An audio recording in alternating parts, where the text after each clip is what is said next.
Hello students, welcome back to my channel. Practice set 8.2 करने के पहले हमें टाइप ऑफ क्वाड्रिलेटरल का कुछ बेसिक है वो समझना पड़ेगा, सो दैट आपको जो कंस्ट्रक्शन होंगे या फिर आपकी एग्ज़ाम में अगर कुछ क्वेश्चन को अगर ट्विस्ट करके भी डाला, अगर आपके बेसिक्स क्लियर होंगे तो आपको काफ़ी आसान जाएगा ये कंसेप्ट को समझना। ओके, सो देखो, अभी टाइप ऑफ क्वाड्रिलेटरल बहुत सारे टाइप के हैं, बट आज हम रेक्टेंगल, स्क्वायर एंड रोम्बस ये तीन ही देखेंगे। उसकी प्रॉपर्टीज देखेंगे, उनके डिफरेंसेस देखेंगे क्या क्या है। तो अभी हम वीडियो को स्टार्ट करते हैं। अभी क्या दिया है, फर्स्ट इफ रेक्टेंगल देखते हैं पहले। If all angles of a quadrilateral are right angles it is called a rectangle. All angles मतलब क्या है, ये जो एंगल है ना, ये सब के सब 90 डिग्री होते हैं, किसमें? रेक्टेंगल में। ओके, तो ये जो क्वाड्रिलेटरल में सारे के सारे एंगल्स राइट एंगल्स होते हैं, उनको वो क्वाड्रिलेटरल को क्या बोलते हैं हम? रेक्टेंगल। तो अभी रेक्टेंगल की कुछ प्रॉपर्टी होती है। कौन सी प्रॉपर्टी होती है? देखो, opposite sides of a rectangle are congruent. मतलब क्या, ये साइड और ये साइड दोनों इक्वल होंगी। सपोज ये अगर 4 सेंटीमीटर होगी तो ये भी 4 सेंटीमीटर ही होगी, और ये 3 सेंटीमीटर होगी तो ये भी 3 सेंटीमीटर होगी। एक बात हमें याद रखनी है कि रेक्टेंगल में सारी साइड्स सेम नहीं होंगी, मतलब all sides are not equal. Opposite sides जो है वो सेम होगी। ये 4 होगी तो ये 4 होगी, ये 3 होगी तो ये भी 3 होगी। Then diagonals of rectangle are congruent. इसका मतलब क्या होता है कि AC, अभी डायगोनल किससे बोलते हैं हम? जो लाइन सेगमेंट अपोजिट वर्टेक्स को कनेक्ट करता है उसको हम क्या बोलते हैं? Diagonal. The line segment which connect opposite vertex उस इन अ क्वाड्रिलेटरल, उसे हम क्या बोलते हैं? डायगोनल। तो अभी यहाँ पे डायगोनल कौन सा है? AC डायगोनल है और BD डायगोनल है, ये दोनों डायगोनल है। तो as per the property of rectangle क्या होता है? Diagonals of rectangle are congruent. मतलब क्या, अगर AC का लेंथ अगर आपको 6 सेंटीमीटर दिया है तो BD का लेंथ भी कितना होगा? 6 सेंटीमीटर ही होगा। ओके, इसका मतलब ही क्या होता है? Diagonals of rectangle are congruent, मतलब दोनों का लेंथ सेम होगा। देन थर्ड प्रॉपर्टी क्या कहती है? Diagonal of rectangle bisect each other. मतलब क्या, वो एक दूसरे को डिवाइड करते। मतलब अभी सपोज क्या हो जाएगा? बाइसेक्ट मतलब ये इक्वल पार्ट में हो जाएगा। सपोज AC अगर हमें 6 सेंटीमीटर दिया है तो डायगोनल ऑफ रेक्टेंगल क्या करते? एक दूसरे को बाइसेक्ट करते। तो AC अगर कंप्लीट 6 सेंटीमीटर है तो ये 3 हो जाएगा और ये 3 हो जाएगा, है ना। टोटल मिला के 6 है और दोनों को इक्वल पार्ट में डिवाइड करते, तो ये 3 हो जाएगा और ये 3 हो जाएगा, और ये भी 3 और ये भी 3। मतलब क्योंकि दोनों का मेजरमेंट सेम ही है ना। AC का मेजरमेंट अगर 6 सेंटीमीटर है तो BD का मेजरमेंट भी 6 सेंटीमीटर होगा। क्यों? क्योंकि diagonals of rectangle are congruent. और उन्होंने थर्ड प्रॉपर्टी क्या दी है? Diagonals of rectangle bisect each other. मतलब क्या, वो इक्वल पार्ट में डिवाइड करते हैं। मतलब AC अगर 6 सेंटीमीटर दिया है तो AE उसका एग्जैक्ट हाफ हो जाएगा। AC अगर हमें 6 सेंटीमीटर दिया है तो AE उसका हाफ हो जाएगा 3, और CE भी हाफ हो जाएगा 3। सिमिलरली BE 3 हो जाएगा, एंड ED भी क्या हो जाएगा? 3 हो जाएगा। समझ गए? तो ये हो गए property of rectangle. Now we will see the property of square. अभी सेकेंड क्वाड्रिलेटरल कौन सा दिया है हमें? स्क्वायर। तो स्क्वायर का क्या डेफिनेशन है? If all sides and all angles of a quadrilateral are congruent it is called as square. Rectangle में क्या था? साइड इक्वल नहीं थी, बट सारे के सारे एंगल्स राइट 90 डिग्री थे। स्क्वायर में भी सारे के सारे एंगल्स 90 डिग्री ही होते हैं, बट स्क्वायर और रेक्टेंगल में एक डिफरेंस है कि स्क्वायर में सारी साइड्स इक्वल होती है। मतलब PS 4 सेंटीमीटर है तो ये QR भी 4 सेंटीमीटर होगा, SR भी 4 सेंटीमीटर होगा, और PQ भी 4 सेंटीमीटर होगा। मतलब all sides are equal. And ये सब जो एंगल है, ये सब एंगल क्या होते हैं? 90 डिग्री होते हैं। किसमें? स्क्वायर में। मतलब all sides and all angles are congruent. मतलब ये सब के सब क्या है? 90 degree, and all these sides are of equal measure. तो ये हो गया स्क्वायर का डेफिनेशन। अभी उसकी प्रॉपर्टी है स्क्वायर की, क्या क्या दी है हमें? देखो, diagonals are of equal length, that is they are congruent. देखो, रेक्टेंगल में भी हमें क्या दिया था कि रेक्टेंगल के डायगोनल्स भी आर ऑफ इक्वल लेंथ होते हैं, मतलब वो भी कॉन्ग्रुएंट होते हैं, तो स्क्वायर में भी सेम वैसा ही होगा। मतलब ये पी आर, देखो अभी ये स्क्वायर का डायग्राम है, तो इसमें डायगोनल कौन से है, P R and Q S, ये दोनों डायगोनल है। ठीक है, तो उन्होंने क्या बोला है कि इक्वल लेंथ के होते हैं, मतलब अगर पी आर की लेंथ अगर आपको 8 सेंटीमीटर दी है तो क्यू एस की भी लेंथ क्या हो जाएगी, 8 सेंटीमीटर हो जाएगी। ये हो गया डायगोनल के लिए, diagonals are of equal length that is they are congruent. ये होगी फर्स्ट प्रॉपर्टी का एक्सप्लेनेशन। नाउ सेकंड प्रॉपर्टी क्या कहती है, डायगोनल्स बाइसेक्ट ईच अदर, मतलब जैसे रेक्टेंगल में हो रहा था कि डायगोनल बाइसेक्ट करते एक दूसरे को, मतलब इक्वल पार्ट में डिवाइड करते हैं सेगमेंट को। अभी अगर क्यू एस 8 सेंटीमीटर है तो ये क्यू टी और ये टी एस इक्वल हो जाएगा, मतलब ये क्यू टी हो जाएगा 4 और ये टी एस भी हो जाएगा 4। तो as P R is equals to Q S, तो पी टी भी क्या हो जाएगा 4 और ये टी आर भी हो जाएगा 4, है ना। मतलब P R P T half किसके होगा, पी आर के, है ना। इसके आधा इक्वल पार्ट में डिवाइड करते, मतलब क्या, ये सेगमेंट को 2 इक्वल पार्ट में डिवाइड करेगा। पूरा सेगमेंट कौन सा है, P R, and P T and T R equal होगा। बाइसेक्ट करना मतलब दोनों पार्ट में इक्वल करना, इक्वल डिवाइड करना। तो ये हो गया सेकंड प्रॉपर्टी का explanation. Now third, diagonals are perpendicular to each other, मतलब क्या, देखो ये जो डायगोनल है ये एक दूसरे को परपेंडिकुलर होते हैं, मतलब ये जहां पे इंटरसेक्ट होते हैं यहाँ पे ये 90 डिग्री का एंगल बनाते हैं। ओके, सो ये वाला जो एंगल होगा ना, मतलब ये वाला एंगल, दिस वन, ये सब कौन से होंगे, 90 डिग्री के होंगे। ठीक है, now fourth property, diagonals bisect the opposite angles.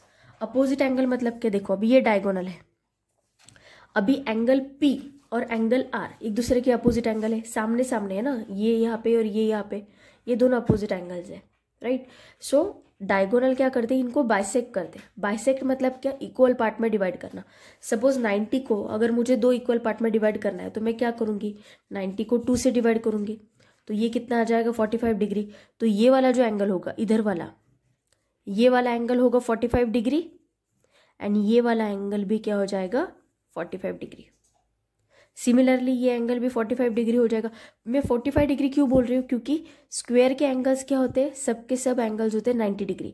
और उन्होंने क्या बोला है, डायगोनल क्या करता है, बाइसेक्ट करता है अपोजिट एंगल्स को। बाइसेक्ट मतलब क्या, 2 इक्वल पार्ट में डिवाइड करना। तो 90 का 2 अगर मुझे इक्वल पार्ट में डिवाइड करना है तो मैंने इसको 2 से डिवाइड किया, तो 2 एंगल्स क्या हो गए, 45 45, तो ये भी 45, ये भी 45। सिमिलरली यहाँ पे भी केस होगा वैसा ही, और यहाँ पे भी केस हो जाएगा वैसा ही। ये सब एंगल 45 डिग्री के हो जाएंगे, आधे आधे, और ये कंप्लीट एंगल होगा 90 डिग्री का। ओके, तो ये प्रॉपर्टी हो गई स्क्वायर की। Now we will see the property of rhombus. अभी थर्ड क्वाड्रिलेटरल कौन सा दिया है हमें, रोम्बस दिया है। तो रोम्बस का डेफिनेशन क्या दिया है, देखो, if all sides of a quadrilateral are of equal length that is congruent, it is called as rhombus. All sides of equal length मतलब अगर LO आपको अगर 5 सेंटीमीटर दिया है तो ON भी 5 सेंटीमीटर हो जाएगा, MN भी 5 सेंटीमीटर हो जाएगा, एंड LM भी 5 सेंटीमीटर हो जाएगा। मतलब ये सब साइड क्या हो जाएगी, इक्वल लेंथ की हो जाएगी। ठीक है, तो ये हो गए रोम्बस की डेफिनेशन। तो अभी प्रॉपर्टी ऑफ रोम्बस क्या है वो देखते हैं। क्या दिया है, अपोजिट एंगल्स आर कॉन्ग्रुएंट। अभी L का अपोजिट एंगल कौन सा है, ये N है, राइट, एंड O का अपोजिट एंगल कौन सा है, M, राइट। सो अगर L अगर आपको 70 डिग्री दिया होगा तो N भी कितना हो जाएगा, 70 डिग्री हो जाएगा। और O अगर आपको 50 डिग्री दिया होगा सपोज, तो एंगल M भी क्या हो जाएगा, 50 डिग्री ही हो जाएगा। मतलब ये जो अपोजिट एंगल्स है ये क्या हो जाएंगे, सेम हो जाएंगे। ये होगी first property. Then second property क्या दी है, diagonals bisect opposite angles of rhombus. Diagonal मतलब डायगोनल कौन से है, यहाँ पे देखो LN और MO, ये दोनों क्या है, डायगोनल है। तो डायगोनल क्या करते हैं, बाइसेक्ट करते हैं अपोजिट एंगल्स को। मतलब ये जो LN है इसको, ये 70 डिग्री को अगर बाइसेक्ट करना है, बाइसेक्ट मतलब क्या, 2 इक्वल पार्ट में अगर डिवाइड करना है तो ये क्या हो जाएगा, 70 डिग्री का हाफ। तो इधर वाला जो एंगल है ये वाला एंगल हो जाएगा 35 डिग्री, और ये वाला एंगल भी क्या हो जाएगा, 35 डिग्री, राइट। बाइसेक्ट कर रहा है ना, मतलब 2 इक्वल पार्ट में डिवाइड कर रहा है। तो सिमिलरली ये जो इधर वाला पोर्शन है, ये वाला इधर वाला, ये भी 35 डिग्री हो जाएगा। और ये वाला पोर्शन भी क्या हो जाएगा 35 डिग्री, क्योंकि 70 का हाफ कर रहे हैं ना हम, बाइसेक कर रहा है, मतलब दोनों पार्ट को इक्वल डिवाइड कर रहा है।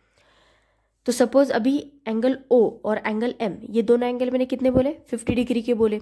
तो ये जो MO डायगोनल है ये क्या करेगा, इक्वल पार्ट में डिवाइड करेगा ये एंगल्स को। तो ये 50 डिग्री है, तो 50 का हाफ कितना 25। तो ये वाला जो एंगल है इधर वाला, सिर्फ इधर वाला, ये ऐसा ये कितना हो जाएगा 25 डिग्री, और ये इधर वाला भी कितना हो जाएगा 25 डिग्री, ये वाला पोर्शन इधर वाला 25 डिग्री हो जाएगा। सिमिलरली यहाँ पे भी ये वाला एंगल, इधर वाला एंगल हो जाएगा 25 डिग्री, एंड ये वाला भी एंगल क्या हो जाएगा 25 डिग्री। समझ गए? मतलब कैसा, ये ऐसा,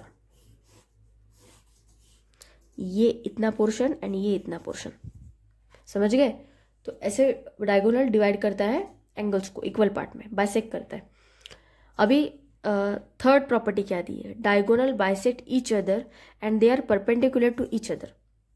बाइसेक्ट ईच अदर मतलब क्या, अभी ये रोम्बस है, सपोज ये डायगोनल का लेंथ आपको, सपोज ये ABCD रोम्बस है, ये BD का अगर आपको लेंथ दिया है 10 सेंटीमीटर, तो ये जो BO है ये इक्वल पार्ट में डिवाइड हो जाएगा, मतलब BO हो जाएगा 5 और OD भी हो जाएगा 5। अगर AC का लेंथ अगर आपको 6 सेंटीमीटर दिया है तो AO हो जाएगा 3 एंड OC भी हो जाएगा 3। तो डायगोनल बाइसेक्ट ईच अदर मतलब इक्वल पार्ट में डिवाइड करते हैं and they are perpendicular to each other, मतलब क्या, वो एक दूसरे को जब इंटरसेक्ट करेंगे तब वो परपेंडिकुलर हो जाएंगे। मतलब ये वाला एंगल भी 90 डिग्री हो जाएगा, ये वाला एंगल भी 90 डिग्री हो जाएगा, this angle is also 90 and this angle is also 90 degree, मतलब ये सब एक दूसरे को परपेंडिकुलर हो जाएंगे। तो ये हो गई रोम्बस की प्रॉपर्टी। अभी हम क्या करेंगे, now we will see the difference between square and rectangle and square and rhombus. Okay, अभी डिफरेंस देखो क्या क्या दिया है। Difference between square and rectangle, दोनों का डिफरेंस क्या है, all sides of a square are of equal length. मतलब हमने देखा कि स्क्वायर में जो साइड्स होती है वो सब इक्वल, मतलब सब इक्वल होती है, और रेक्टेंगल में क्या होता है, साइड्स अपोजिट साइड्स जो होती है वो सिमिलर होती है। सपोज अगर ये ऐसा रेक्टेंगल है तो ये वाली साइड और ये वाली साइड सेम होगी, ये वाली साइड और ये वाली साइड सेम होगी, और स्क्वायर के केस में क्या होगा, सब साइड्स इक्वल हो जाएंगे। देन सेकेंड डिफरेंस क्या दिया है, diagonals of square are perpendicular bisector of each other. जैसे मैंने समझाया आपको कि सपोज अगर ये स्क्वायर है, ये ऐसा स्क्वायर है, और इसके दो जो डायगोनल है ये परपेंडिकुलर बाइसेक्टर है, मतलब क्या, ये यहाँ पे जो इनका पॉइंट ऑफ इंटरसेक्शन है यहाँ पे ये 90 डिग्री का एंगल बनाते हैं, मतलब ये सब एंगल क्या हो जाएंगे 90 डिग्री के हो जाएंगे। बाइसेक्टर मतलब क्या, ये दोनों ये सबको इक्वल पार्ट में डिवाइड करते हैं। Diagonals of square are perpendicular bisector of each other. अभी diagonal of rectangle are not perpendicular bisector of each other. मतलब अगर सपोज ये रेक्टेंगल है तो इसके जो डायगोनल है ये दोनों एक दूसरे को परपेंडिकुलर बाइसेक्टर नहीं है, मतलब ये यहाँ पे ऐसे इनका जो पॉइंट ऑफ इंटरसेक्शन है ये यहाँ पे परपेंडिकुलर नहीं बनाता, रेक्टेंगल के केस में नहीं बनाता। ओके, अभी थर्ड डिफरेंस क्या है, एरिया ऑफ स्क्वायर का फॉर्मूला क्या होता है, side square. Okay, and area of rectangle का फॉर्मूला क्या होता है, 2 in bracket length plus breadth. Okay, तो ये थे स्क्वायर एंड रेक्टेंगल के differences. Now we will see the difference between square and rhombus. अभी स्क्वायर का डिफरेंस, स्क्वायर में क्या होता है, length of diagonal are of equal measure. मतलब अभी ये स्क्वायर है तो इसके जो डायगोनल है ये दोनों, मतलब ये वाले डायगोनल का मेजरमेंट आपको अगर 5 सेंटीमीटर दिया है तो ये वाले डायगोनल का मेजर भी 5 सेंटीमीटर ही होगा। ये हो गया स्क्वायर के केस में। बट रोम्बस, मतलब ये जो रोम्बस है यहाँ पे सपोज ये डायगोनल अगर आपको 5 सेंटीमीटर दिया है तो ये वाला डायगोनल 6 सेंटीमीटर देंगे या फिर कुछ और देंगे, मतलब ये दोनों डायगोनल का मेजरमेंट सेम नहीं होगा, अलग अलग होगा। ये हो गया स्क्वायर एंड रोम्बस का फर्स्ट डिफरेंस। अभी सेकंड डिफरेंस क्या कहता है, all the angles are 90 degree. Square में क्या होता है, ये सब जो एंगल होते हैं ये सब के सब एंगल होते हैं 90 डिग्री के। रोम्बस के केस में ऐसा नहीं होता है, ये सब एंगल अलग अलग होते हैं, ये इसका कोई स्पेसिफिक मेजर नहीं होता है। बट ऐसा होता है कि ये जो अपोजिट एंगल्स होते हैं इनका मेजरमेंट सेम होता है, मतलब इसका और इसका मेजरमेंट सेम होगा, इसका और इसका मेजरमेंट सेम होगा। वो मेजरमेंट स्पेसिफिकली क्या होगा ये नहीं हमें पता, वो क्वेश्चन में गिवन होगा। बट स्क्वायर के केस में क्या होता है, ये 90 डिग्री ही होता है, बट रोम्बस के केस में ये वाले अपोजिट एंगल्स सेम रहेंगे, मतलब ये और ये दोनों ऐसे सिमिलर होंगे।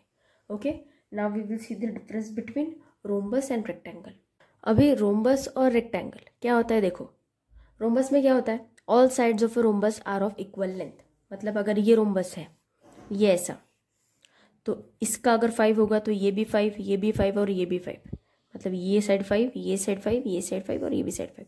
ये होता है रोम्बस के केस में। रेक्टेंगल के केस में क्या होता है, अपोजिट साइड्स जो होती है, मतलब ये साइड अगर 6 सेंटीमीटर होगी तो ये वाली साइड 6 सेंटीमीटर होगी, ये वाली साइड 3 सेंटीमीटर होगी तो ये वाली साइड भी 3 सेंटीमीटर होगी, मतलब अपोजिट साइड सेम होती है।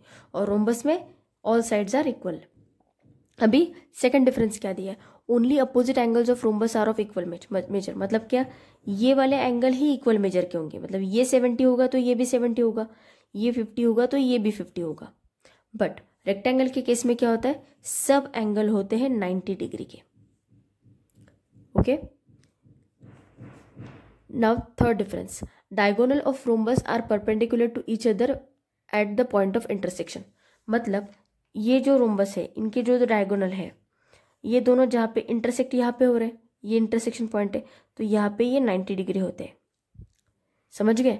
बट रेक्टेंगल के केस में ऐसा नहीं होता, यहाँ पे ये 90 पॉइंट ऑफ इंटरसेक्शन पे 90 डिग्री नहीं बनाते हैं। Now fourth difference, diagonal of rhombus are of unequal length, मतलब ये जो डायगोनल है रोम्बस के इसका मेजरमेंट कुछ और होगा, इसका मेजरमेंट कुछ और होगा, मतलब ये 5 सेंटीमीटर होगा तो ये 8 सेंटीमीटर होगा, मतलब इन शॉर्ट डायगोनल्स का मेजरमेंट डिफरेंट होगा रोम्बस के केस में। बट रेक्टेंगल के केस में क्या होगा, ये दोनों जो डायगोनल होंगे ये सेम ही मेजरमेंट होगा, ये अगर 6 सेंटीमीटर दिया होगा तो ये वाला भी 6 सेंटीमीटर ही दिया होगा। ओके, तो ये था difference between rhombus and rectangle. मैंने आपको काफ़ी डिटेल में और काफ़ी बेसिक से समझाया है, सब पॉइंट्स ऑलमोस्ट मैंने क्लियर किए हैं। बट अगर आपको फिर भी कुछ डाउट होगा तो आप मुझे कमेंट सेक्शन में बता सकते हैं। वीडियो अच्छा लगा होगा तो वीडियो को लाइक ज़रूर कीजिएगा, बहुत सारे बच्चे वीडियो को लाइक नहीं करते, अच्छा लगा तो भी लाइक नहीं करते, बट अच्छा नहीं लगा तो डिसलाइक बटन प्रेस करना नहीं भूलते, बट लाइक ज़रूर कीजिए अगर वीडियो अच्छा लगा होगा तो, ठीक है। और अगर आपको चैनल अच्छा लगा होगा, मतलब अगर आपको ये वीडियो अच्छा लगा होगा तो प्लीज़ मेरे चैनल को सब्सक्राइब कीजिए, मेरा चैनल आपके फ्रेंड्स को भी रिकमेंड कीजिए और वीडियो को ज़्यादा से ज़्यादा अपने फ्रेंड्स के साथ शेयर कीजिए। Okay, thank you so much.